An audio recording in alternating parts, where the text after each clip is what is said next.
Hello, welcome to Pirkei Avos with Rabeinu Yonah. We are on chapter 4, Mishnah number 10.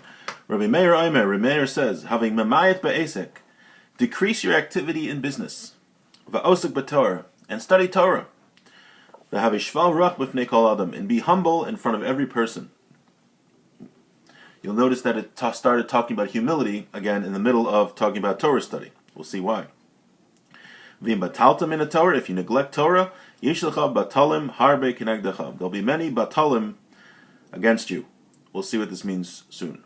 V'im amalta b'Torah, if you work hard and study Torah, yesh schar harbe liteno. You will have a lot of reward. Says Rabeinu Yonah, havei mamai be'esek v'asek b'Torah. Decrease here the amount that you do business and study Torah. Shetasa malachtecha arai v'sorascha keva. You should make your business something that is not fixed, and your Torah should be fixed. Right? What's more important to a person? What does he surround his life around? Is it his Torah study, or is it his business? Does he spend most of his time thinking how he's going to make money, and his job is from 9 to 5, and whenever he gets a chance, he'll study Torah? Or no, maybe he does the opposite. Maybe he studies Torah for a certain amount of hours a day, and when he finds time, he'll figure out his business and figure out how he's going to make a living. But what is the main goal in his life? Very few people, when they move to a community, very few people think, for example, well, which community will be the place where I could grow spiritually the best? Where could I study Torah the best? People don't usually have those considerations when they make major life decisions. But we see here that studying Torah should be the main thing, and the business should be a side thing. People need to make a living, but that shouldn't be the main focus of one's life. Okay. V'havei shval ruach b'fnei kol adam, and a person should be humble in front of everyone. Gam zeh inyan me'inyan Torah. We speak about being humble when we're studying Torah. V'alkei nemer b'toch divrei Torah. V'lo k'damu v'achro v'rotzal Amar wants to say, Gam ki satzliach b'Torah shi hamayla mitis. If someone's successful in Torah, that's a real thing that he should be praised for. V'lo tiskaya. Nevertheless, he shouldn't be arrogant. He shouldn't be haughty. He should still be humble. Even though he did something which is very important, that he was successful in Torah, he shouldn't be haughty about it. He says,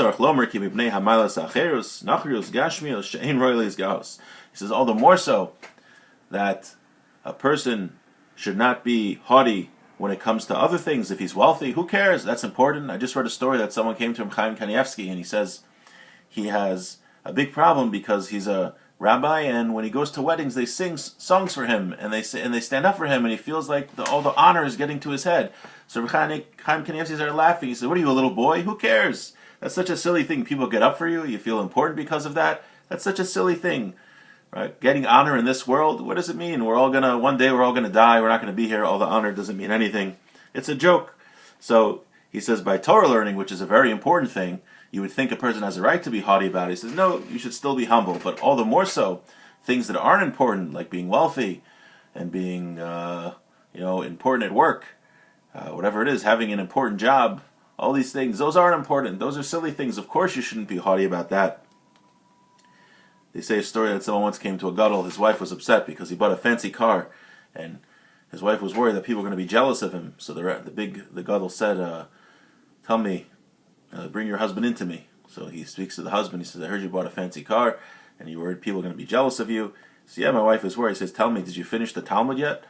And he said, no, I didn't finish the Talmud. He says, did you finish a Seder, which is a section of the Talmud? He says, no. He says, oh, don't worry, nobody's going to be jealous of you. Because to him, having a fancy car, that's such a silly thing. You're going to be jealous of someone who has a fancy car? That's silly. But someone finished the entire Talmud, that's something maybe you would want to be jealous of a person. Okay. He says you have to be humble in front of everybody.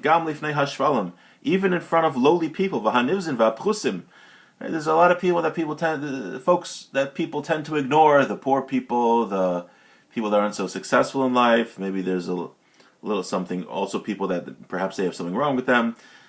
You should also be humble in front of those people in order to distance yourself from the attribute of haughtiness.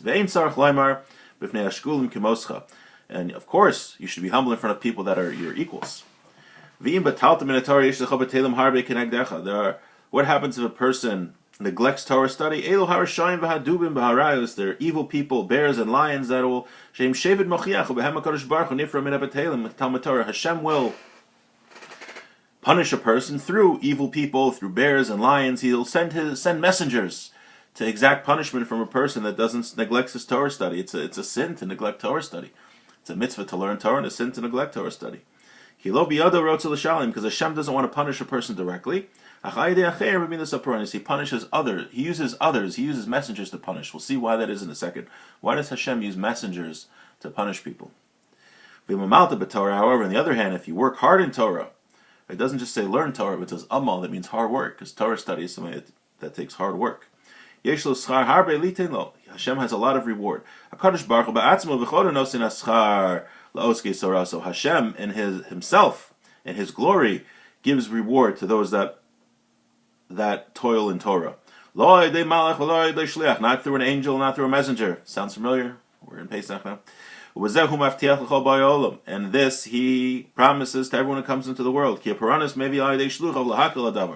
Hashem, when he rewards people, he rewards them directly. But when he punishes people, he punishes them through a messenger. It says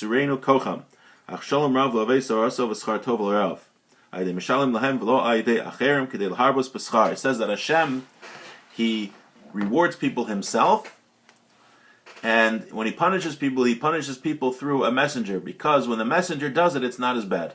When Hashem rewards someone directly, he gives much greater reward than if he would do it through a messenger.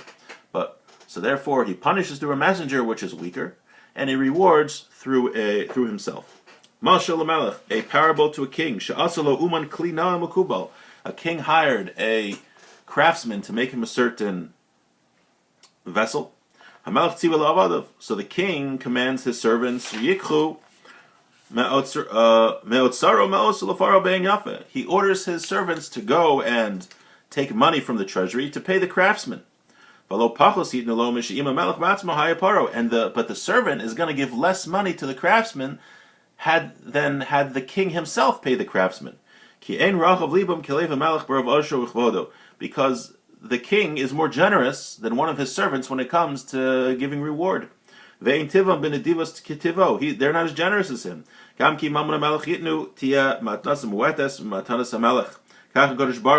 to Hashem,